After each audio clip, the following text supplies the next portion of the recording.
வணக்கம். கள்ளக்குறிச்சி மாவட்டம் திருக்கோவிலூர் அருகே உள்ள சிவனாத்தாங்கல் கிராமத்தின் கிராம உதவியாளராக பணியாற்றும் ஜாஹிதா பேகம், வயது 38.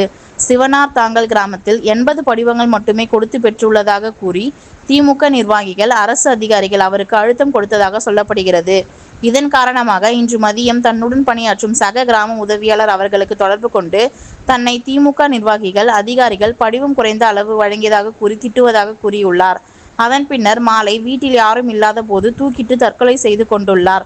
இந்த சம்பவம் குறித்து தகவல் அறிந்த திருக்கோவிலூர் போலீசார் உயிரிழந்த ஜாஹிதா பேகத்தின் உடலை மீட்டு திருக்கோவிலூர் அரசு மருத்துவமனையில் சேர்த்து அதன் பின்னர் உடற்கூறு ஆய்விற்காக கள்ளக்குறிச்சி மாவட்ட மருத்துவக் கல்லூரி மருத்துவமனைக்கு அனுப்பி வைத்தனர்.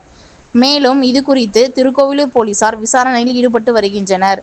ரெட் நியூஸ் தமிழ் செய்திக்காக திருக்கோவிலூர் செய்தியாளர் முத்துக்குமரன். செய்திகளை உடனுக்குடன் தெரிந்து கொள்ள ரெட் நியூஸ் தமிழ் சேனலை சப்ஸ்கிரைப் செய்யவும்.